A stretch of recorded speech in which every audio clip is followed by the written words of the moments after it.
அன்பு நேயர்களுக்கு இனிய வணக்கம். இது உங்கள் தமிழன் தொலைக்காட்சியின் அரசியல் அரங்கம் நிகழ்ச்சிக்கு உங்களை அன்புடன் வரவேற்பதில் மகிழ்கிறேன். நம் நிகழ்ச்சிக்கு இன்று மக்கள் புரட்சிக் கழகத்தின் நிறுவன தலைவரும் சமூக சேவகருமான திரு வர்கீஸ் அவர்கள் நம்முடன் இணைந்திருக்கிறார். அன்புடன் வரவேற்போம். வணக்கம் சார். வணக்கம் சார். எப்படி சார் இருக்கீங்க? நல்லா இருக்கேங்க சார்.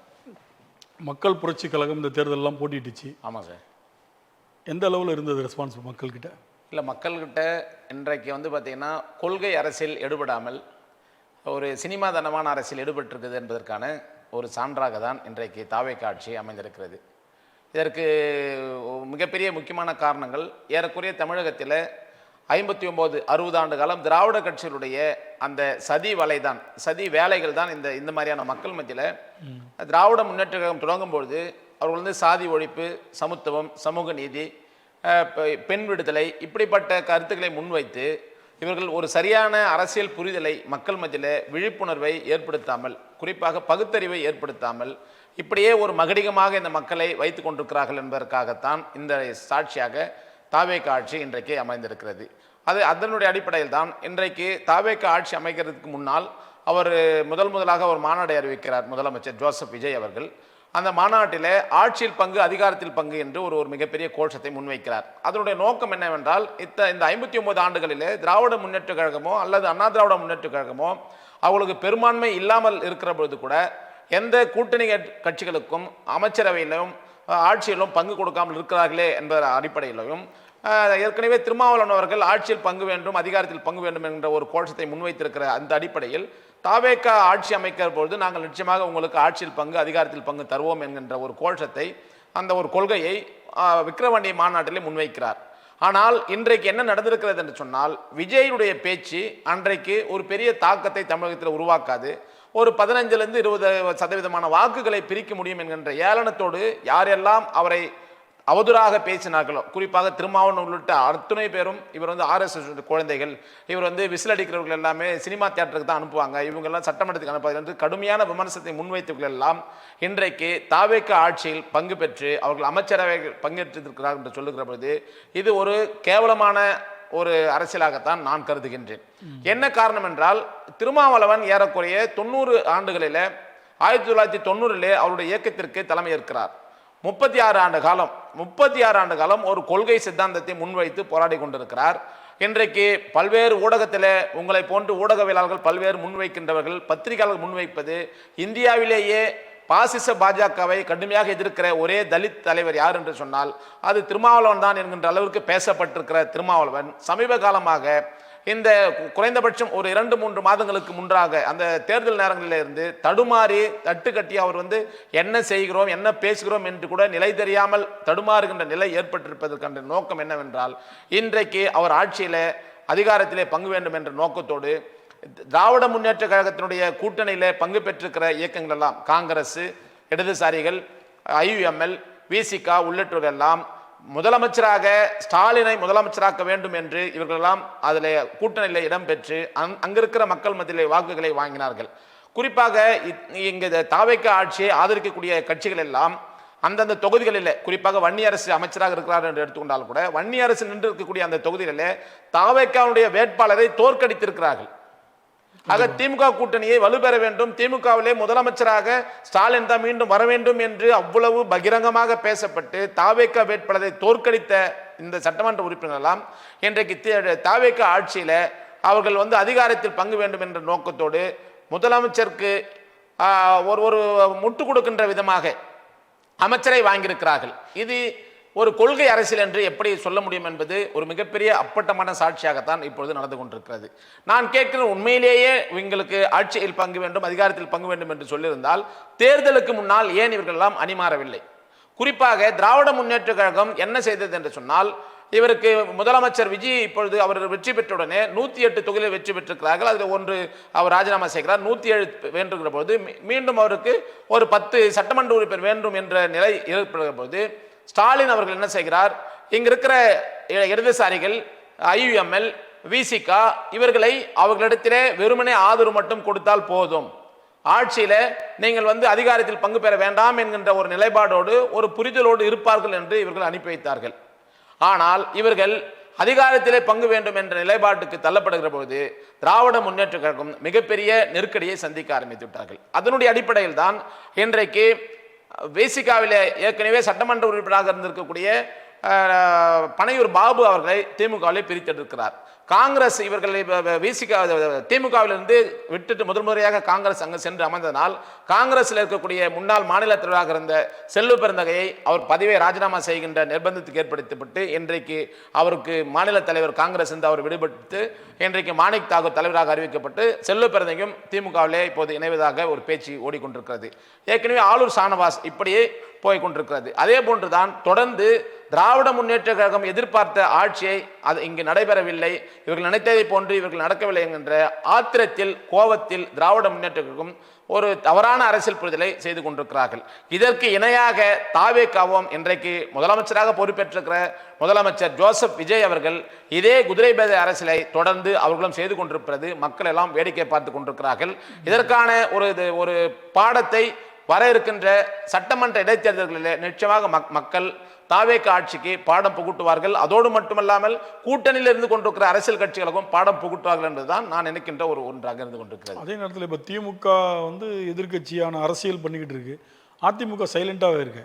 இல்லை, அதிமுகவில் இருக்கக்கூடிய முன்னாள் சட்டமன்ற உறுப்பினர்கள் அவர்கள் மட்டுமல்லாமல் இப்போது வெற்றி பெற்றிருக்கக்கூடிய இன்றைக்கு கூட எம்ஆர் விஜயபாஸ்கர் சட்டமன்றத்தினுடைய அவருடைய சட்டமன்ற பதவியை ராஜினாமா செய்திருக்கிறார். ஆக 6 சட்டமன்ற உறுப்பினர்கள் அண்ணா திராவிட முன்னேற்ற கழகத்திலிருந்து அவர்கள் தாவேக கட்சியில் இணைக்கிறார்கள். இதை அவரால் ஏற்றுக்கொள்ள முடியாமல் அதை எதிர்கொள்ள முடியாமல் ஒரு தத்தளிக்கிற நிலைதான் எடப்பாடி பழனிசாமி அவர்களுக்கு இருந்து கொண்டிருக்கிறது. ஆக டிவிக்கே செய்து கொண்டிருக்கக்கூடிய இந்த அரசியல் அவர்களுக்கு என்னவென்றால் தெரிந்தோ தெரியாமலோ அவர்களுடைய ஆட்சி அதிகாரத்திற்கு கூட்டணி கட்சிகளுடைய பலம் தேவை என்கின்ற நிலைப்பாட்டுக்கு உருவாக்கப்பட்டது. ஆனால் இவர்களை எல்லா நேரத்திலும் எந்த நேரத்திலும் இவர்களை நம்பிய நாம் ஆட்சியில் அமர்ந்துவிடக் கூடாது என்பதற்காக இப்படிப்பட்ட ஒரு தவறான அரசியலை டிவிகேவும் செய்து கொண்டிருக்கிறது என்பதுதான் மக்கள் கவனித்துக் கொண்டிருக்கிறார்கள். இது ஒரு தவறான அணுகுமுறை, இது ஒரு தவறான அரசியலும் கூட தான் சொல்ல முடியும். ஏன்னா மாபெரும் பெரிய கட்சி அதிமுக அங்கேருந்து இங்கே வந்துடுறாங்க. இங்கே வரும்போது பார்த்தீங்கன்னா அதே நேரத்தில் அப்போ அதிகாரத்திலேயே சாவர வரைக்கும் இருக்கணும்னு நினைக்கிறாங்களா அந்த அரசியல்வாதிகள்? கண்டிப்பா அதிகாரத்தில் இருக்கணும், சாவர வரைக்கும் இருக்கணும்னு தான் நினைக்கிறாங்க. இன்னொன்று பார்த்தீங்கன்னா விஜய் சமீபத்தில் கூட பார்க்கும்போது சட்டமன்றத்தில் அவர் பேசுகிற பொழுது நாங்கள் மக்கள் பணத்தை தொடமாட்டோம், தொடவும் விடமாட்டோம், தொட்டவனையும் விடமாட்டோன்ற மாதிரி ஒரு பஞ்ச் டைலாக் செய்கிறாருங்க. நான் கேட்குறேன், இன்றைக்கு பதவியை ராஜினாமா செய்திருக்கிற எம்ஆர் விஜயபாஸ்கரோ இல்லை ஏற்கனவே விஜய் தலைமையில் தான் நான் சேர வேண்டும் என்று வெயிட் பண்ணிட்டு இருக்கிற விஜயபாஸ்கரோ இவர்கள் எல்லாம் இங்கே தாவேக ஆட்சியில் அவர்கள் தூய்மையாக இருக்க முடியும் என்கின்ற நம்பிக்கையோடு தான் அந்த பதவியை ராஜினாமா செய்துவிட்டு இங்கே வருவார்களா? அதுக்கு நீங்கள் முன்னாடி அப்படியே கொஞ்சம் முன்னாடி போனால் செங்கோட்டையன் தண்டனை பெற்றவர் ஊழல் வழக்கில். செங்கோட்டையன் தண்டனை பெற்றவர். அவர் தேர்தலுக்கு முன்னாலேயாவது போய் சேர்ந்துட்டார், அது கூட பரவாயில்லன்னு நினைக்கிறேன். மாறி இருப்பார், இப்போ மாறி இருப்பாரு. அவருக்கு ஏற்கனவே அவர் கணிச்சு தான் போனாரா இல்லையான்னு தெரியல. ஒருவேளை அவர் தேர்தலுக்கு முன்னாலே இவர் மீது ஏதோ ஒரு அடைக்கலுக்காக போனார், அது பிஜேபியுடைய திட்டம்னு சொல்றாங்க. அது நம்ம அதுக்கு அந்த உள்ளர போக வேண்டியதில் நினைச்சேன். இவங்கெல்லாம் ஒரு தூய ஆட்சி தருகிறேன்னு சொன்ன ஜோசப் விஜய் அவர்கள் இவர்கள் தூய்மையற்றவர்களை எப்படி தூய ஆட்சியில் சேருவாங்க? உண்மையிலேயே நீங்க பாத்தீங்கன்னா தெரிஞ்சோ தெரியாமலோ தாவேக ஆட்சியில் வெற்றி பெற்றிருக்கக்கூடிய சட்டமன்ற உறுப்பினர்கள் அல்லது பதவியில் இருக்கக்கூடிய மினிஸ்டரா இருக்கக்கூடியவங்க இவங்களுக்கு விஜயனுடைய பேச்சு ஒரு அச்சத்தை தானே உருவாக்கி இருக்கணும். நாம பெருசா செலவும் செய்யலன்னு வச்சுங்களேன். ஆனாலும் கூட இந்த அதிகாரத்துக்கு வந்தது பிறகு ஒரு குறைந்தபட்ச சட்டமன்ற உறுப்பினராக நாம் வந்தோம்னா நம்ம மக்களுக்கு ஏதாவது நம்ம செய்வோம், நாமளும் ஏதாவது கொஞ்சம் சம்பாதிப்போம்னு நினைச்சிருக்கவங்க தானே அந்த கட்சி விட்டு வெளியேறி இருக்கணும். ஆனா அதிமுக இருக்கக்கூடியவங்க திமுக இருக்கக்கூடியவங்க இவங்க எல்லாமே இந்த கட்சியில் இணைறாங்கன்னு சொல்லும்போது நிச்சயமா இவங்களோட கரைப்படையாத கையா நாம் இருக்க முடியும். ஏற்கனவே செஞ்சிருக்கிற ஊழலுக்கும் ஏற்கனவே செஞ்சிருக்கிற தீய செயல்களுக்கும் இங்க நம்ம புண்ணியம் தெரிவிக்கலாம்னு யாராவது வருவாங்களா? ஆக இது ஒரு குதிரை பேரமா இருக்கா இல்லைன்றதுக்கு என்ன நிச்சயம்? இன்னொன்னு இப்படி இவங்களை ஒரு 6 சட்டமன்ற உறுப்பினரை பதவியை ராஜினாமா செய்து விட்டு தாவேக்கல சேர்றதுக்கான முயற்சி இவங்க செய்யறாங்கன்னு சொல்லும்போது ஏற்கனவே ஆதரவு தெரிவித்திருக்கக்கூடிய கூட்டணி கட்சிகளை இவர் கொஞ்சம் கூட 1% கூட நம்பாமல் இந்த காரியத்தை செய்கிறார் என்பதுதான் நிதர்சனமான உண்மையாக இருக்குது. ஏன்னா இடையில திருமாவளவன் கூட அந்த ஒரு பேட்டியில சொல்லும்போது என்ன சொல்றாரு, ஓப்பன் டாக்ல நாங்க இப்ப கூட அமைச்சர் பதவியை நாங்க ராஜினாமா வாங்கிடுவோம்ன்ற மாதிரி சொல்றாங்க. ஐயுஎம்எல் பாத்தீங்கன்னா அந்த மாதிரி அவங்களுக்கு இந்த பதவி எப்படியாவது தக்க வைக்கணும்னு இவங்க நினைக்கிறாங்க. இந்த பதவியை இவங்களுக்கு கொடுக்காம இவங்களை யாரையும் நம்பாம நாமளாவே தனிப்பெருமையோடு வரணுன்ற மாதிரியான திட்டத்தோடு தான் விஜய் செய்கிறார் என்றால் இந்த அரசியல் எல்லாம் அதிமுக திமுக கிட்ட இருந்து கத்துன்னு வந்தது தான் ஒழிய திராவிட கட்சிகளுக்கு மாற்றாக மக்கள் எதிர்பார்த்த அளவுக்கு ஒரு மாற்று அரசியலை தாவே காட்சி இப்போது முதலமைச்சராக இருந்து கொண்டிருக்கிற ஜோசப் விஜய் அவர்கள் மக்களுக்கு பெரிய ஏமாற்றத்தை தான் உருவாக்கி கொண்டிருக்கிறார் என்பது என்னுடைய பார்வையாக இருக்குது. இப்போ அதே நேரத்தில் இப்போ இந்த 6 பேர் ஆயிடுச்சு. இப்போ வைகோபால்சாமி அவர்களுடைய 2 எம்எல்ஏ ராஜினாமா பண்ண சொன்னாங்க. அவங்க 2 பேருமே திமுக சிம்பிள் என்னன்னால நாங்கள் கட்சியில் ஆல்ரெடி சேர்ந்ததுனால தான் திமுக சிம்பிளே நின்றோன்னு சொல்லி அவங்க முடியாதுன்ட்டாங்க. இப்போ அதில் ஃபெயிலியர் ஆகி போச்சு. இப்போ 6 பேர் அப்படின்னும் போது இன்னும் அதிமுகவில் 2 பேர் கூட வரலாம் அப்படின்னு வச்சுமே ஒரு 8 இடம் வேக்கண்ட் ஆகுதுன்னு வைங்க. விஜய் அவர்களுடைய இடத்தை சேர்த்து 9 இடம். 9 இடத்துக்கு இடைத்தேர்தல் நடந்து ஒருவேளை திமுக ஒரு 7 இடம் 8 இடம் ஜெயிச்சிருச்சு அப்படின்னா அது எப்படி இருக்கும் அந்த அரசியல்? இல்லை, அதுதான் திமுகவை ஜெயிச்சுன்னு சொன்னால் எங்கள் ஆளுங்கட்சியோட மக்கள் வந்து வெறுப்புணர்வோடு இருக்கிறாங்க. அப்போ அவருக்கு மெஜாரிட்டின்றது கன்ஃபார்மாக இல்லாமல் போயிடும். திரும்பியும் ஒரு விடுதலை சிறுத்தைகளோ ஆமா இவங்கள தான் எதிர்பார்த்து ஆகணும். அப்போ இந்த தாவேக்காவை நம்பி ஜெயிச்சு நல்ல ஓட்டு லீடிங்கில் ஜெயிச்ச இந்த எம்எல்ஏக்கள் அந்த தொகுதி மக்களுக்கு துரோகம் தானே செய்கிறாங்க. தொகுதி மக்களுக்கு துரோகம் செய்கிறாங்க. இன்னொரு பெரிய விஷயம் என்னன்னு கேட்டீங்கன்னா, தாவேக்கா இந்த தேர்தல் களத்தில் இறங்கினதுனால மக்களை ஏற்கனவே காசு வாங்கிக்கணும் துரோகம் செய்யக்கூடிய அளவிற்கான சூழ்நிலைகளை தாவேக்கா தான் ஏற்படுத்தி செஞ்சிருக்கிறாங்க. குறிப்பா எல்லா சட்டமன்ற தொகுதிகளிலுமே திமுக அதிமுக ஒரு ஓட்டுக்கு 1000 to 2000 ரூபாய் கொடுத்து தான் ஓட்டு வாங்கியிருக்கிறாங்க. அந்த ஓட்டை வாங்கிக்கணும் கூட நாம தாவேக்காக்கு ஓட்டு போடலான்ற மனநிலையை உருவாக்குனது யாரு? மக்களை நீங்க துரோகம் செய்யுங்க, காசு கொடுத்தா வாங்கிக்கிங்க, ஓட்டு எங்களுக்கு போடுங்கன்னா இது என்ன ஒரு விஜய் அவர்கள் பேசினார். விஜய் அவர்கள் பேசினார், தேர்தல் பிரச்சாரங்கள்ல பேசினார். காசு கொடுத்தா வாங்கிக்கிங்க, காசை வாங்கினாலே ஊழல் தானே, லஞ்சம் தானே. காசு கொடுத்தா வாங்கிக்கிங்கன்னு சொன்னா ஏன் நீங்க காசு வாங்குறீங்கன்னு சொல்லிருக்கணும். ஆமா, மக்களுக்கு அந்தந்த சட்டமன்ற உறுப்பினர்கள் இப்ப ராஜினாமா செஞ்சிருக்கிறவங்க இரட்டை சின்னத்துல வெற்றி பெற்றவங்க அந்த தொகுதியில இவ்வளவு விஜய் அரசியல் வந்து ஒரு மிகப்பெரிய அலை இருந்தாலும் கூட எப்பேற்பட்ட ஒரு சூழ்நிலை இருந்தாலும் இரட்டையில வெற்றி பெற்ற சட்டமன்ற உறுப்பினர்கள் அங்க அந்த தொகுதி மக்களுக்கு ஒரு மிகப்பெரிய ஏமாற்றத்தை செஞ்சுட்டு தாவேக்கா ஆட்சிக்கு வரணும்னு சொன்னா என்ன காரணம் நான் கேட்கிறேன். குறைந்தபட்சம் எம்ஆர் விஜயபாஸ்கரோ இல்ல சி விஜயபாஸ்கரோ மற்ற இருக்கிற சட்டமன்ற உறுப்பினர் குறைந்தபட்சம் அந்த தொகுதியில 30 to 50 கோடி ரூபாய் செலவு செஞ்சிருப்பாங்க. அந்த 50 கோடி ரூபாயை இவங்க எப்படி அதை நட்டமா எடுத்துப்பாங்களா? அப்ப 50க்கு 50 தரேன்னு சொல்லிட்டு இப்போது அமைச்சராக இருந்து கொண்டிருக்கிற ஆதவ அர்ஜுனா தான் அதுக்கான டீலிங் பேசுறாருன்ற மாதிரி நாங்க எனக்கு தெரிஞ்ச விஷயங்கள் கேள்விப்பட்ட விஷயங்களா இருந்திருக்குதுங்க. கேள்விப்பட்டதை சொல்றோம்.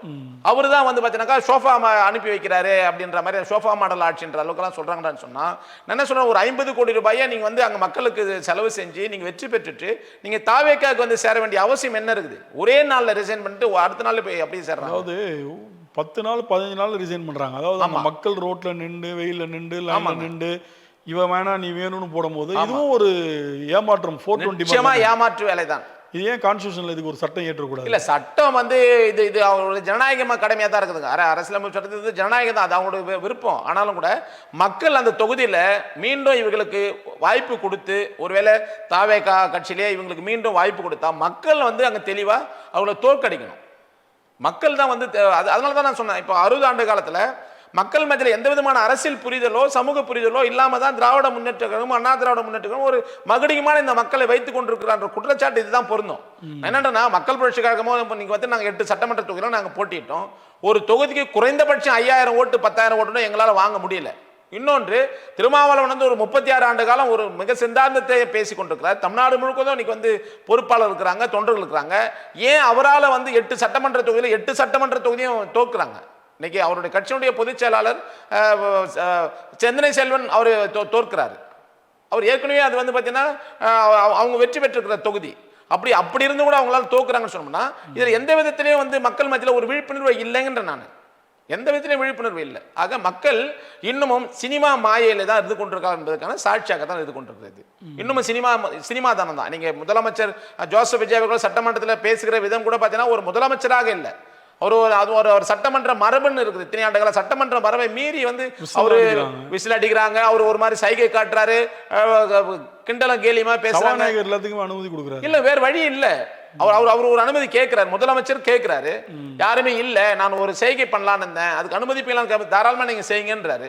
அப்போ அவர் வந்து ஒரு செய்கையை காமிக்கிறார். இதெல்லாம் வந்து சினிமா தனமா தான். அதுக்கு நான் நினைக்கிறேன், ஒரு நிகழ்ச்சி முடிக்கும் போதும் நிகழ்ச்சி தொடங்கும் போதும் வணக்கம் சொல்லி தொடங்குவாங்க, முடிக்கும் போது நன்றி அப்படின்னு சொல்லி முடிப்பாங்கன்னு வச்சுக்கிறேன். அந்த மரபு வந்து சட்டமன்றத்தில் அதை இவர் வந்து இல்லை எதிர்பார்க்க முடியல. இவங்க புதுசா வந்து காலி பண்ணிட்டாங்க. இப்போ இன்னமும் கூட இந்த மக்களை சினிமா மோகத்தோடவே அந்த ரீல்ஸ் மோகத்தோடவே வைத்துக் கொண்டிருக்க வேண்டும் என்பதுதான் இங்க வந்து சமூக நீதிக்கு ஒரு மிகப்பெரிய நெருக்கடியாக தான் இருக்குது, ஒரு கேள்விக்குறியாக தான் இருக்குது என்பதுதான் என்னுடைய குற்றச்சாட்டாக இருந்து கொண்டிருக்கிறது. அப்ப திமுக அதிமுக மாற்று கிடையாது, தாவேக்கா நிச்சயமா கிடையாது.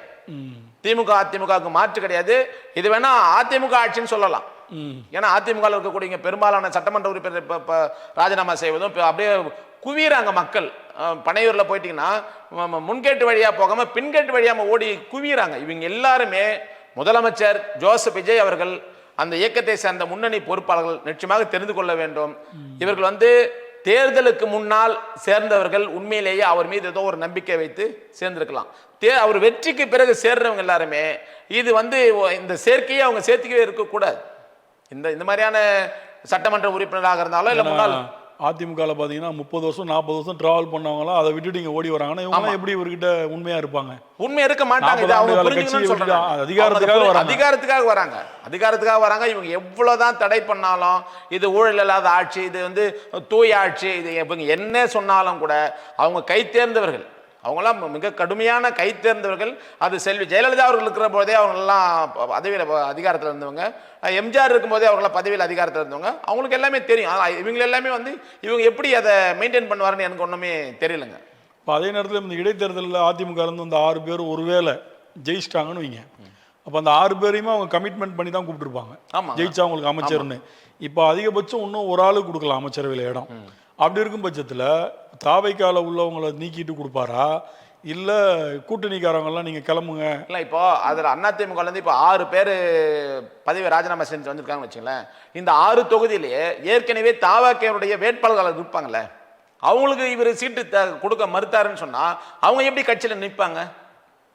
கண்டிப்பா. நீங்க புதுசா வந்தவங்களுக்கு மட்டும் கொடுக்குறீங்க. அவர் சட்டமன்றம், நான் அவர் எதிர்த்து தானே போட்டியிட்டேன். ஏறக்குறைய கிட்டத்தட்ட தானே நான் வெற்றி தோல்வியை நான் வந்து தீர்மானிச்சிருக்கிறேன். என்னோட ஒரு 2000 ஓட்டு இல்ல 3000 ஓட்டு இல்ல ஒரு 5000 ஓட்டு அதிமுக வேட்பாளர் வெற்றி பெற்றிருக்காங்க. நான் 2வது இடத்துல நான் நிற்கிறேன்ற மாதிரி தாவேக்கா வேட்பாளர் ஏற்கனவே இருக்கிறாங்கன்னு சொன்னா அவங்களை எப்படி இவர் சரி கட்டுவாரு?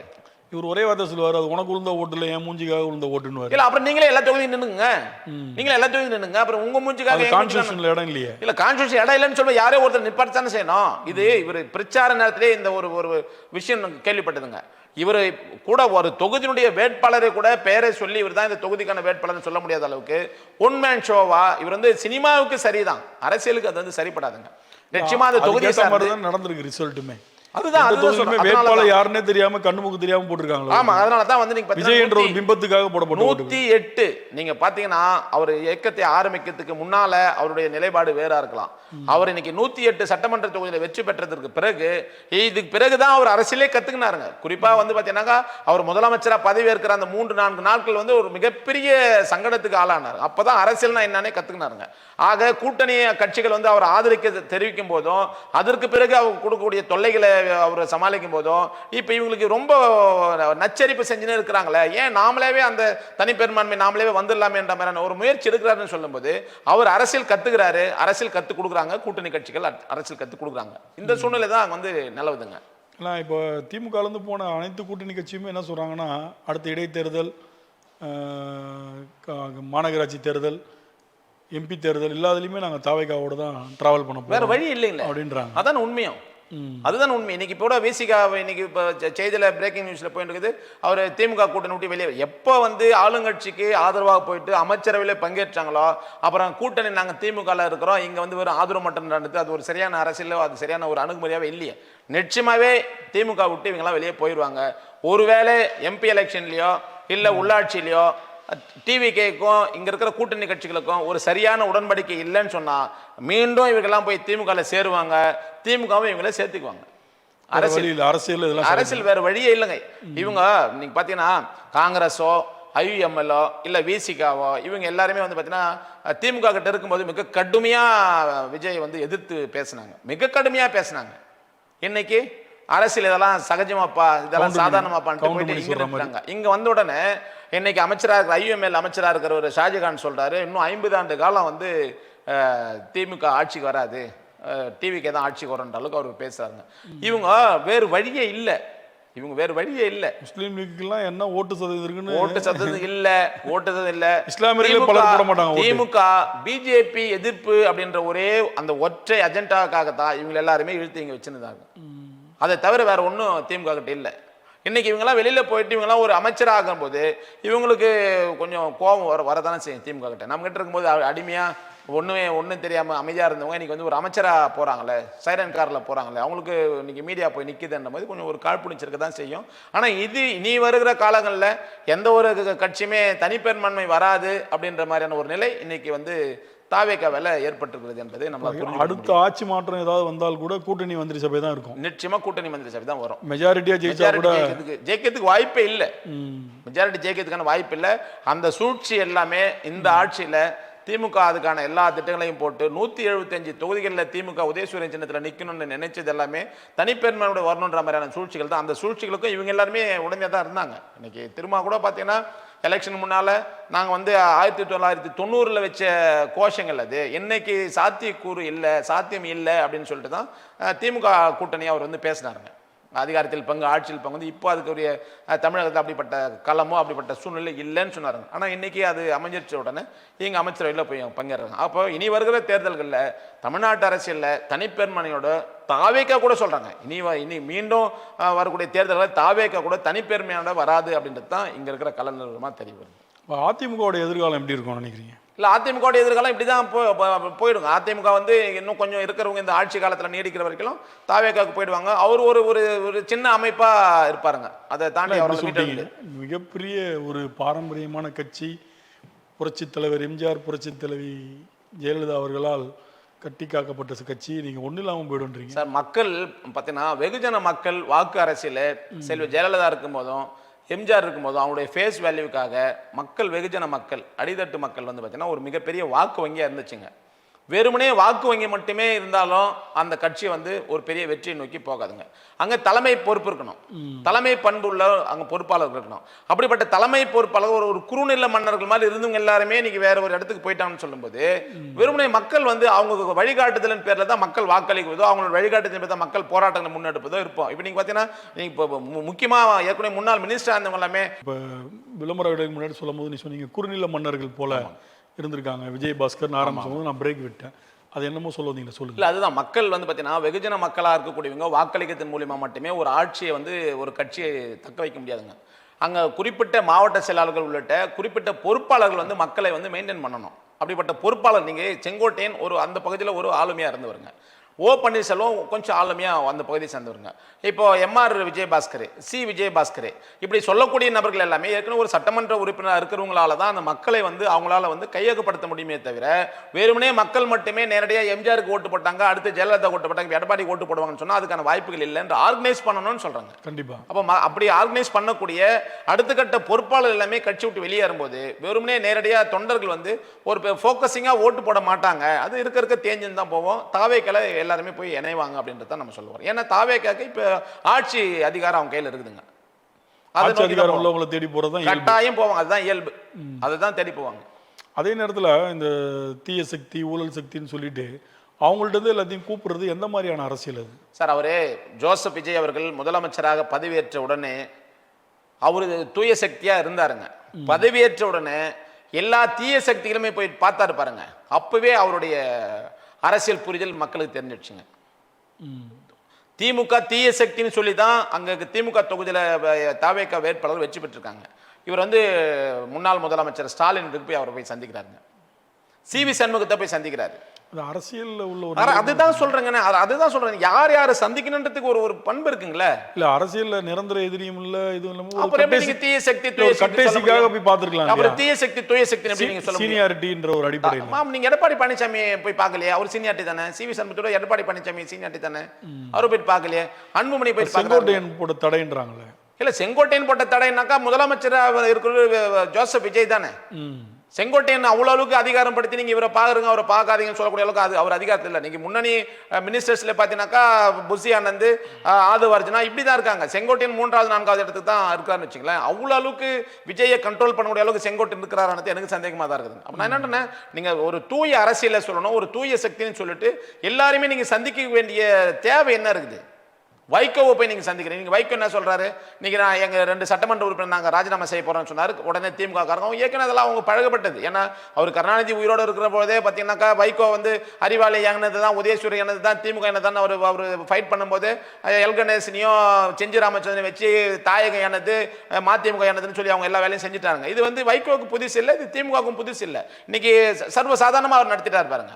இப்போ திமுகவுக்கும் கோபம் இருக்குது, காங்கிரஸை உடைக்கணும், காங்கிரஸுக்குள்ள எடுக்கணும், விசிகாவை உடைக்கணும், விசிகாவில் எடுக்கணும், மதிமுக உடைக்கணும், மதிமுக தேர்தலுக்கு முன்னாலேயே மல்லை சத்தியாவே உடைச்சு வெளியெடுத்து அப்பயே வந்து வைகோ தெரிஞ்சுக்கணும். நீங்கள் பாருங்க, அவர் வந்து தனி சின்னத்தில் நின்று இருந்தாருன்னு சொன்னால் அது வந்து இவர் சொல்லியிருந்தாலும் கட்டுப்பட்டு இருப்பாங்க. ஒரு வேளை வந்து தலைவருக்கு யாரும் கட்டுப்பாட்டெல்லாம் நிற்க முடியாதுங்க. ஏன்னா இவருடைய அரசியல் நிலைப்பாடு அந்த மாதிரி மாறி மாறி போயிட்டு இருக்குது.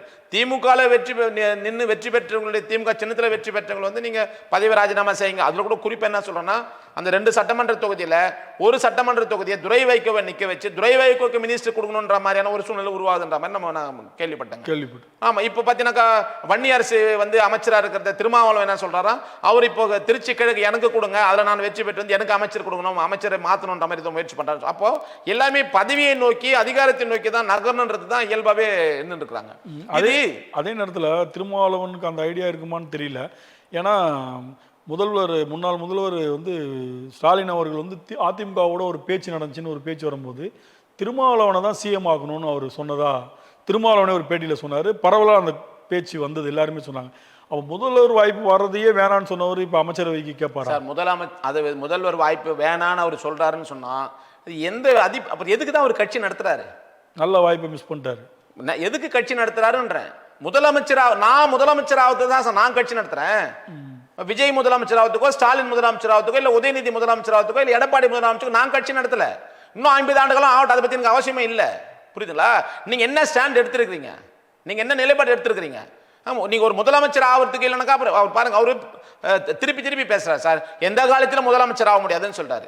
என்ன முதலமைச்சர் ஆகுதுக்கான வாய்ப்பு என்ன வேணான்னு சொல்றேன். ஏன் முதலமைச்சர் ஆகுதுக்கான வாய்ப்பு நீங்க மிஸ் பண்றீங்க? அப்படி இருக்கும்போது நீங்க வந்து இடதுசாரிகள் வந்து நீங்க வந்து கவர்மெண்ட்ல அமைச்சர்கள் பங்கெடுக்காம இருக்காங்களா, அந்த மாதிரி நீங்க நிக்க வேண்டியது தானே. நீங்க ஏன் ஒரு அமைச்சர் வாங்கிக்கிறீங்க?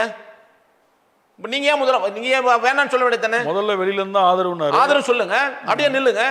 இடதுசாரிகள் உங்களை மாதிரி என்ன சொன்னாரு, இடதுசாரிகளோடு கலந்து ஆலோசனை பண்ணி நாங்க முடிவு எடுப்போம்னு சொன்னாரு.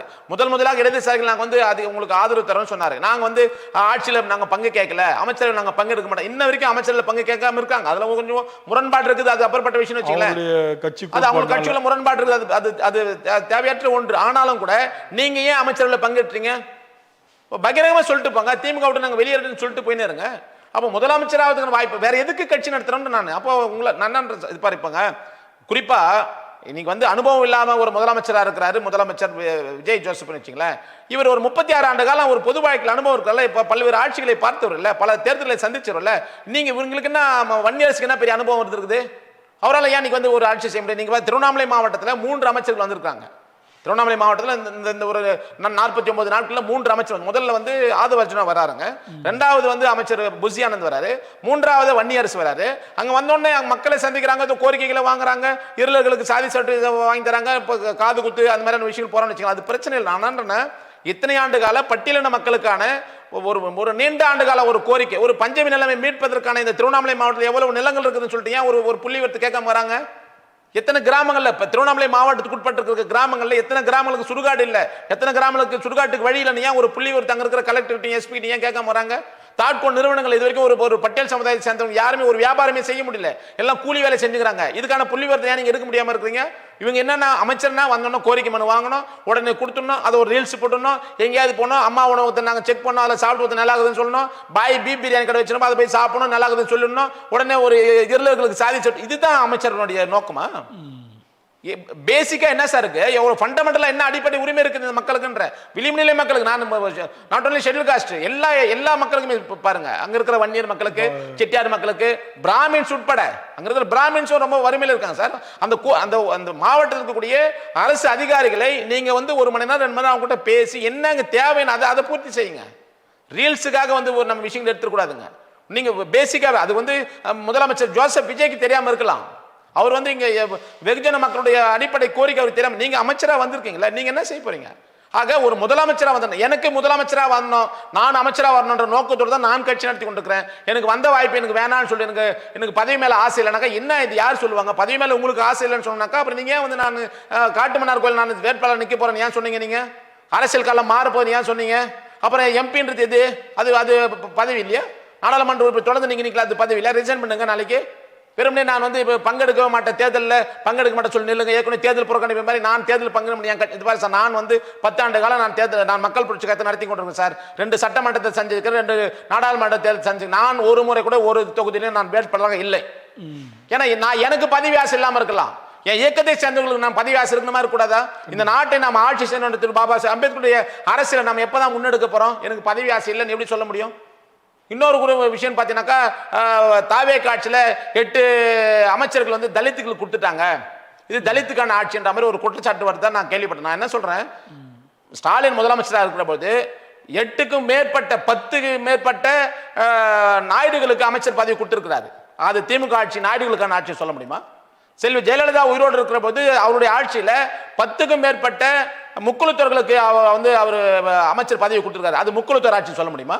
நான் இது வந்து எப்படி 8ல் நீங்க 20 30 அமைச்சர் கொடுத்தாலும் கூட பாபா சாஹேப் அம்பேத்கருடைய நோக்கம் முதலமைச்சர் தான் நோக்கம்.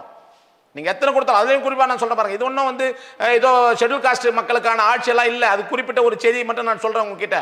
இன்னைக்கு வந்து தேர்தல்களில் நிற்கும் போது புரட்சி பாரத்தினுடைய தலைவராக ஜெகன்மூர்த்தி அவர்கள் கேவி குப்பத்தில் நிற்கிறார், அவருக்கு எதிர்த்து தாவேகா வேட்பாளர் நிற்கிறாங்க. திருவிக்கா நகர்ல பொற்கொடி ஆம்ஸ்டாங் நிற்கிறாங்க, அவருக்கு எதிராக தாவேகா வேட்பாளர் நிற்கிறாங்க.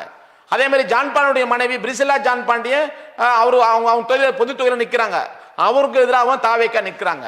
இன்னைக்கு நாங்க 8 சட்டமன்ற தொகுதி வேட்பாளர் போறோம், எங்களுக்கு எதிராகவும் தாவேகா வேட்பாளர் நிற்கிறாங்க. விடுதலை சிறுத்தைகளுக்கு எதிராக 8 சட்டமன்றத்துக்கும் விடுதலை சிறுத்தைக்கு எதிராகவும் தாவேகா வேட்பாளர் போடுறாங்க. குறிப்பா சிந்தனை செல்வம் ஒரு கட்சியுடைய பொதுச்செயலாளர், அவருக்கு எதிராகவும் நிற்கிறாங்க. உண்மையிலேயே ஜோசப் விஜய் அவர்களுக்கு இந்த பட்டியலின மக்களுக்கு நம்ம ஏதாவது செய்யணும் அப்படின்னு சொல்லி நினைச்சிருந்தோம்னா குறிப்பிட்ட தலைவர்கள் நிற்கிற தொகுதிகளுக்கு மட்டுமாவது இவர் வேட்பாளர் போடாமல் நிற்கக்கூடாதா? தலைமைகளை இயக்கம் நடத்தி கொண்டிருக்கக்கூடிய கட்சி நடத்தி கொண்டிருக்கிற தலைவர்களை எல்லாருமே தோற்கடித்துட்டு நான் ஏதோ 8 சட்டமன்றத்தில் வெற்றி பெற்று வந்தவங்களுக்கு நான் அமைச்சர் பதவி தரேன்னு சொல்லிட்டு இருக்கிற ஊடகங்களோ மற்ற பத்திரிகையாளர்களோ பேசுவது வந்து எனக்கு ஏற்புடையதே கிடையாது.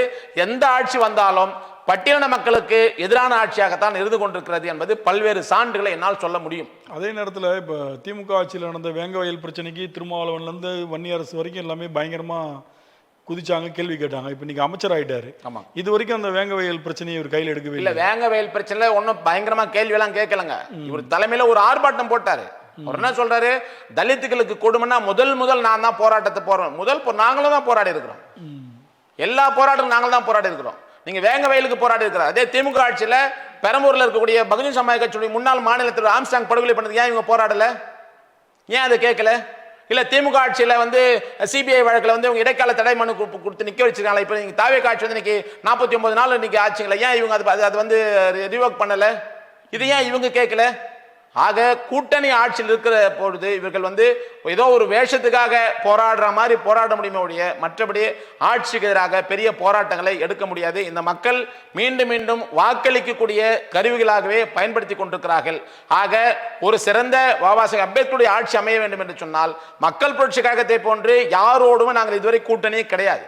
ஏன்னா இந்த மக்கள் வந்து உதிரி வாக்குகளாக இருந்து கொண்டிருக்கிறாங்க. இந்த மக்கள் உதிரி வாக்குகளாக கொண்டிருக்காங்க. 8 அமைச்சர் வந்து இன்னைக்கு பட்டேல் சமுதாயத்தை சேர்ந்தவங்க கொடுத்துருக்காங்கன்ற மாதிரி பேசுறாங்களே. இன்னைக்கு முதலமைச்சராக ஜோசப் விஜய் அவர்கள் இருக்கிறதுக்கே பட்டியலின மக்கள் வாக்களித்த வாக்குகள் தான். அவங்க 35 வாக்கு சதவீதத்தில் 29 வாக்கு சதவீதங்கள் வந்து பட்டியலின மக்கள் போட்ட வாக்குன்ற எல்லா புள்ளி உரமும் உங்களை மாதிரி எல்லா ஊடகங்களாலும் சொல்றாங்களே. அப்ப முதலமைச்சர் அவர் வரது யார் காரணம்?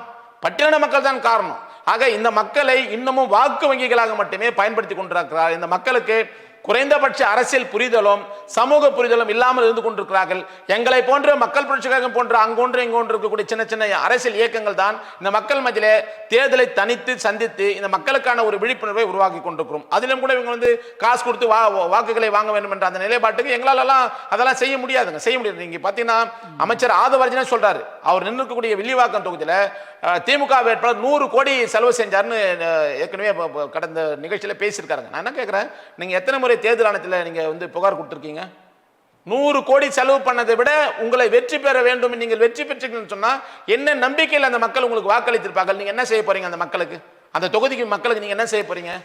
அநாகரிகமா பேசுறார். ஒரு அமைச்சர் என்ற பண்பை மீறி அநாகரிகமான வார்த்தைகளை பேசுகிறார்கள். 100 கோடினா ஒரு ஆளுக்கு 1 லட்சம் ரூபாய் கொடுத்துருக்கலாமே.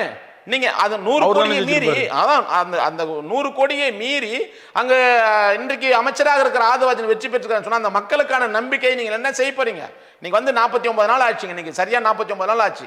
என்ன செய்ய போறீங்க, என்ன திட்டம் இருக்குது என்று தெரியல உங்களுக்கு, என்ன திட்டமே தெரியல. முதல்ல இன்றைக்கு அவங்க சொல்றாங்க ஒரு 6 மாசம் பொறுத்துக்க கூடாதா, 6 மாசம் வந்து இவங்களுக்கு வந்து புதிய முதலமைச்சர் வந்து 6 மாசம் பொறுத்து கூடாதா இப்படி கேட்குறாங்க. நான் என்னன்னா, உங்களுக்கு திட்டமே இல்லாம நீங்கள் தேர்தல் அறிக்கை சொன்னீங்க, திட்டமே இல்லாம தேர்தல் பிரச்சாரத்தை உருவாக்குனீங்க, திட்டமே இல்லாம ஒரு கட்சி உருவாக்கிட்டீங்க. இதுக்கப்புறம் இருக்கக்கூடிய திட்டங்களை மக்களுக்கான என்ன திட்டங்களை செய்ய வேண்டும் என்று நீங்கள் நிச்சயமாக சிந்தித்து செய்ய வேண்டும். குறிப்பாக விளிம்பு நிலை மக்கள் இன்னைக்கு பிரிட்டிஷ் காலத்தில் வந்து பார்த்தீங்கன்னா, சுதந்திர நாட்டுக்கு முன்னால் பார்த்தீங்கன்னா சார், பிரிட்டிஷ் காலத்தில் இந்தியாவில் வந்து ஒரு சர்வே எடுக்கிறாங்க. இங்கே என்னென்ன கம்யூனிட்டி இருக்கிறாங்க, யார் யாருக்கு அடிமையாக இருக்கிறாங்கன்னு சொல்லும்போது தான் இங்கே பெரும்பான்மையாக இருக்கக்கூடிய, இந்தியா முழுவதும் பெரும்பான்மையாக இருக்கக்கூடிய பட்டியலின மக்கள் இங்கே வந்து சாதி இந்துக்களுக்கு அடிமையாக இருக்கிறாங்க, சாதி இந்துக்களுக்கு கூலி வேலை செய்கிறாங்க அப்படின்னு சொல்லும்போது ஒரு வாழ்வாதாரத்திற்கான தேவை, பஞ்சமி நிலம், டிசி லேண்ட் வேணும், டிப்ரெஸ் கிளாஸ் அந்த மக்களுக்கான டிசி லேண்ட் வேணுன்ற மாதிரியான அவங்க கொடுத்தாங்க. அதை வந்து இவங்க அபகரிக்கப்பட்டிருக்காங்க. ஆட்சி ஆகட்டும் இல்லை. இன்னைக்கு பார்த்தீங்கன்னா, இன்னைக்கு ஒரு மாற்று சமுதாயத்தை சேர்ந்தவர்கள் தைரியமாக ஒரு அசம்பாவிதத்தை, தைரியமாக ஒரு துணிச்சலான முடிவு ஏன் எடுக்க முடியும்னு சொன்னால் அவங்க மினிஸ்டராக இருக்காங்க, அவங்க ஐஏஎஸ்ஸாக இருக்காங்க, அவங்க ஐபிஎஸ்ஸாக இருக்காங்க, அவங்க எம்எல்ஏ இருக்காங்க. ஆனால் பட்டியலின மக்களுக்கு இருந்தும் கூட யாருமே வாய் திறக்க முடியாமல் ஒரு சூழ்நிலை இருந்து கொண்டிருக்கிறது என்பது தான் எங்களை போன்று நடத்தி கொண்டிருக்கக்கூடிய இயக்கத்தினுடைய மிகப்பெரிய வேதனையாக இருந்து கொண்டு இன்னைக்கு கூட பார்த்தீங்கன்னா சட்ட ஒழுங்கை சரி செய்ய முடியவில்லை. சட்ட ஒழுங்கு என்ன நடந்துக்கிறது இன்னைக்கு கூட பாருங்க. மேல்மலையில் ஒரு வயதான பாட்டியை வந்து பார்த்தீங்கன்னா பாலியல் சென்றுதல் செஞ்சிருக்காங்கன்னு சொன்ன சின்ன பச்சிலம் குழந்தைகளுக்கு 5 வயசு குழந்தை காணோம்னு சொல்றாங்க. ஆமா, புதுக்கோட்டையில் ஒரு சின்ன 4-5 வயசு குழந்தைய 7-8 வயசு பையன் கொலை பண்ணியிருக்கான்னு சொல்லி ஒரு செய்தி வருதுங்க.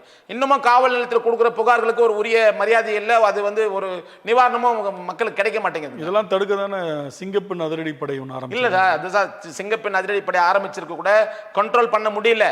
அது உடனடியாக கண்ட்ரோல் பண்ணணுன்ற அவசியம் இல்லை. ஏன்னாக்கா நாங்கள் கண்ட்ரோல் பண்ணுங்கன்னு சொன்னோம்னு வச்சுங்களேன், உடனே என்ன பண்ணுவாங்க, திமுக செஞ்ச மாதிரி போலீஸ் தூண்டி விட்டு யாராவது 2 பேர் என்கவுண்டரில் ஷூட் பண்ணுங்கன்னு சொல்லுவாங்க. அதுதான் அவங்க திட்டம். அப்போ நான் என்னன்றேன்னா, திமுக அண்ணா திமுக மாற்றா தமிழ்நாடு உண்மையிலேயே இந்த மக்கள் மத்தியில் ஒரு நல்ல அரசியலை கொடுக்கணுன்ற மாதிரி உங்ககிட்ட எதிர்பார்த்தாவே இருக்கணும்னு வச்சுங்க. நீங்கள் உட்காந்து அதை யோசனை செய்யுங்க. நீங்கள் இருக்கக்கூடிய ஐஏஎஸ் ஐபிஎஸ் ஆஃபீஸர்ஸ்களும் கூப்பிட்டு என்னங்க செய்யலாம், என்ன செய்ய முடியுன்ற மாதிரி உடனடியாக நீங்கள் நடவடிக்கை ஒரு போர்க்கால அடிப்படையில் நீங்கள் நடவடிக்கை எடுங்கன்ற. அப்போ அதை கண்ட்ரோல் பண்ணாவே மக்களுக்கு ஒரு, நீங்க பாத்தீங்கன்னா ஏன் மக்கள் மத்தியில் ஒரு பெரிய போராட்டங்கள் உருவாகல? இவர் சொல்லியிருக்கக்கூடிய தேர்தல் அறிக்கையில் சொல்ல 2500 ரூபாய் கொடுக்குறேன்னு சொல்லி சொன்ன காசு இது வரைக்கும் கொடுக்கல. இவர் குடும்பத்துக்கு, குடும்ப தலைவிக்கு ஏன்னா மக்கள் பொறுக்குறாங்க. அதே மாதிரி எதிர்கட்சியா இருக்கக்கூடிய கேட்கிறாரு, மக்களும் பொறுக்குறாங்க. எதிர்கட்சியா இருக்கக்கூடிய திமுகவும் அண்ணா திமுகவும் ஏன் பெரிய போராட்டங்கள் கலங்களா இன்னைக்கு ஏன் மாற்றாம இருக்கிறாங்கன்னு சொன்னா, மக்களாலேயே இதை வந்து தீர்மானிக்கிட்டோம், இந்த ஆட்சி மீது மக்களே வந்து ஒரு கொந்தளிப்புக்கு உருவாகட்டும் அப்படின்ற நிலைப்பாட்டுக்கு இன்னைக்கு திமுகவும் கொஞ்சம் மௌனம் காக்குறாங்க. முதல் முறையா திமுக ஒரு இன்னைக்கு ஆர்ப்பாட்டம் எடுத்திருக்காங்க. அமைச்சர் சரத்குமார் சரத் மீது அவர் வந்து ஒரு ஆர்ப்பாட்டத்தை முன்னெடுத்துறாங்க. இனிமே அவங்க போராடிட்டு தான் இருப்பாங்க. ஏன்னா அவங்க ஆட்சியில அவங்க வந்து எல்லாத்தையும் சரி செஞ்ச மாதிரியும் இப்போ வந்து தாவேக ஆட்சிக்கு வந்து ரொம்ப ஒண்ணுமே செய்ய முடியல மாதிரி போராட்டம் அவங்க ஆட்சியில இருந்தாங்க சார். இன்னைக்கு தாவேக ஆட்சிக்கு வரதுக்கு மிக முக்கியமான காரணம் திமுக தான். திமுக எதன் அடிப்படையில் சொல்றீங்க? ஆமா சார், அவங்க சரியா செஞ்சுதான் எப்படி சார் இவங்க வர முடியும்? எப்படி சார் வர முடியும்? அண்ணா திமுக பலவீனமான கட்சி சார். அண்ணா திமுக பிஜேபி கூட்டணியில் இருக்கிறாங்க, பலவீனமான கட்சி. நீங்க இவ்வளவு கூட்டணி கட்சியில் இருக்கும் போது எப்படி தாவேக வெற்றி பெற எப்படி வாய்ப்பு வந்தது? நீங்க செஞ்சிருக்கிற கொடுமை, நீங்க வேங்க வயல் உள்ளிட்ட பர்டிகுலரா ஷெட்யூல்டு மக்களுக்கான ஏற்பட்டிருக்க அடக்குமுறை தான் சார். இது கடுமையான பிரச்சனைகள் முன்னெடுத்தாங்க அந்த 5 ஆண்டு காலத்துல. இதனாலதான் நீங்க வந்தது. அப்ப நீங்க சரியான நல்ல ஆட்சி கொடுத்திருந்தா எப்படி தாவேக ஆட்சி வந்திருக்க முடியும்? கண்டிப்பா. அப்ப திமுக தான் அதுக்கான மிக முக்கியமான காரணமாக இருக்குது. அதனாலதான் இவங்க வந்ததுக்கான வாய்ப்பு இருக்குது. அப்ப இதை நீங்க கண்ட்ரோல் பண்ணிருக்கணும்ன்ற நீங்க மக்கள்கிட்ட எப்படி புரிதல் உருவாக்குனீங்க? நான் என்ன சொல்றேன், கொளத்தூர் தொகுதியிலேயே ஸ்டாலின் தோற்கிறாருன்னு சொன்னா எப்படி? என்ன காரணம்? நீங்க காசு கொடுத்து தான் அங்க வேலை செஞ்சீங்க. எப்படி நீங்க தோத்தீங்க? உங்ககிட்ட இருந்தவர் திமுக இருக்கக்கூடிய முன்னாள் மாவட்ட செயலாளர் விஎஸ் பாபு அதே தொகுதியில ஒரு முதலமைச்சர் வேட்பாளர் இருக்கக்கூடிய ஸ்டாலின் எதிர்த்து வெற்றி பெறாருன்னு சொன்னா அது என்ன அரசியல்? நீங்க எங்க மக்களை அரசியல் படுத்திருக்கீங்க? காசு கொடுத்து ஓட்டு வாங்கலாம், காசு கொடுத்து ஓட்டு வாங்கலாம்னு நினைச்சதெல்லாமே நீங்க ஃபெயிலியர் ஆயிடுச்சு. ஆக நீங்க என்ன அரசியலை முன்னெடுத்திருக்கீங்க? உங்களை மாதிரி தான் இன்னைக்கு தாவேகாவோ முன்னெடுத்துட்டு இருக்குது. நீங்க செஞ்சிருக்கக்கூடிய அத்தனை அரசியலுக்கு தேவையான என்ன மாதிரியான தவறான முன்னுதாரணங்களை நீங்க செஞ்சீங்களா அதே தான் நீங்க வந்து தாவேகா ஆட்சியும் முன்னெடுத்து செஞ்சுட்டு இருக்காங்க. இவங்களும் குதிரை பேரம் செய்யறாங்க, இவங்களும் சட்டம். இப்ப சொல்ற தூய ஆட்சி மக்களை வந்து நாங்க வந்து இப்போ ஊழல் இல்லாத ஆட்சி நாங்க கொடுப்போம்னு சொல்றாரு. ஊழல் செஞ்சவங்களெல்லாம் தூக்கி உள்ளர வச்சுன்னு நீங்க ஊழல் இல்லாத ஆட்சி எப்படி கொடுக்க முடியும்? ஊழல் இல்லாத எப்படி செய்ய முடியும்? நான் உண்மையிலேயே முதலமைச்சர் ஜோசப் விஜய் அவர்கள் மக்கள்கிட்ட என்ன சொல்லிக்கலாம், நீங்க வாக்களிச்சது 108 தொகுதி வாக்களிச்சிங்க, அதில் ஒரு தொகுதி போக 107 தொகுதி நான் வெற்றி பெற்றுக்கிறேன். இது இப்போதைக்கு என்னால் தனித்து பெரும்பான்மையோடு ஆட்சி அமைக்க வாய்ப்பு இல்லை, ஆனால் மீண்டும் எனக்கு வந்து வர வாய்ப்பு விடுங்க, நான் வந்து முதலமைச்சராக தயாராக இல்லைன்னு சொல்லிட்டு அவர் என்ன பண்ணிருக்கணும், அவர் உண்மையிலேயே விட்டுட்டு தார்மீகமாக வெளியே போயிருக்கணும்.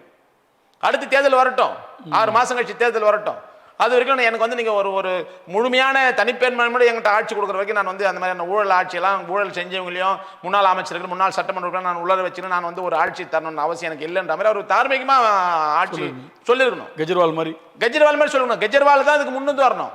கெஜ்ரிவால் மாதிரி நீங்க நிச்சயமா செஞ்சிருக்கணும். 2 முறை ஆட்சி இருந்தார். இப்ப கெஜ்ரிவால் எங்கிறான்னு தெரியாம பிஜேபி அதே மாதிரி தான், அதே நிலை தான் தமிழ்நாட்டில் உருவாக போகுது. அதுக்கு தான் இவங்க வழிவகை செஞ்சுட்டு இருக்காங்க. ஆக இருக்கிற காலகட்டங்களையாவது நான் கேட்கிறேன், இன்றைக்கு இருக்கிற முதலமைச்சர் ஜோசப் விஜய் அவர்கள் இருக்கிற காலகட்டங்களையாவது அடித்தட்டு மக்கள், இந்த விளிம்பு நிலை மக்கள் அவருடைய தேவைகளை நீங்கள் பூர்த்தி செய்ய வேண்டும். அதுக்குரிய என்னதான் தேவை என்றதை உடனடியாக செய்ய வேண்டும் அப்படின்ற கோரிக்கை தான் நாங்கள் அவர்கிட்ட நாங்கள் முன்வைக்கிறோம். அதே நேரத்தில் இப்போ பிஜேபியிலேருந்து நிறைய பேர் தாவேக்கா போக ஆரம்பிச்சிட்டாங்க. ஆமாங்க. ஓப்பனாக சொன்னால் திமுகலேருந்து தான் யாரும் இதுவரை போகாமல் இருக்காங்க பெரிய லெவலில். ஆமாம், சின்ன சின்ன ஆளுங்க போகிறாங்க. ஆனால் பிஜேபிலையும் ஏற்கனவே காங்கிரஸ்லேருந்து போன அந்த அம்மையார் போயிட்டாங்க, இன்னும் 2-3 பேர் போயிட்டாங்க. அதே போல் இப்போ அண்ணாமலை திடீர்னு ஒரு கட்சி ஆரம்பிச்சு அவர் கட்சிக்கு பிஜேபியிலேருந்து பாதி பேர் போயிட்டாங்க. ஆமாங்க, அது இன்னொரு பிஜேபின்னு தான் சொல்கிறாங்க. கண்டிப்பாங்க. ஆமாம். இப்போ இப்படி வரும்போது பார்த்தீங்கன்னா இப்போ அடுத்த கட்ட அரசியல் நகர்வு வந்து விஜய், அண்ணாமலை, உதயநிதி இப்படி மாறுறதுக்கு வாய்ப்பு இருக்கு. இப்படிதான் மாறும். இப்படி ட்ராவலராக போகும்போது இதில் யாருக்கு நல்லா இருக்கும்? இல்லை, யாருக்கு நல்லா இருக்குன்னா ஆட்சி இன்னைக்கு விஜய் கிட்ட இருக்குது. எதிர்கட்சி தலைவரா உதயநிதி இருக்கிறாரு. இப்போ டிவிக்கு ஆட்சி மேலே இருக்கக்கூடிய அதிருப்தியாளர்களும் விஜயநிதி மேலே இருக்கக்கூடிய அதிருப்தியாளர்களும் கண்டிப்பாக அண்ணாமலைக்கு போவாங்க. அதுலேயும் அண்ணாமலை வந்து ஏற்கனவே அவர் பிஜேபியினுடைய மாநில தலைவர் இருந்தாலும் கண்டிப்பாக பிஜேபியோடைய சாயத்தோடு தான் அவர் வருவார். அப்போ பிஜேபியை விருப்பப்படக்கூடிய பிஜேபியோடைய சித்தாந்தத்தை விருப்பப்படக்கூடிய எல்லாருமே அண்ணாமலைகிட்ட போவாங்க. அப்போ அது ஒரு மாற்று கட்சி மாதிரி? மாற்று கட்சியெல்லாம் இல்லை, நிச்சயமா மாற்று கட்சி இல்லை, நிச்சயமா மாற்று கட்சி. அண்ணாமலையோட எதிர்காலம் எப்படி இருக்கும் தமிழகத்தில்? அண்ணாமலையோட எதிர்காலம் பிஜேபி மாதிரி இருக்கும்.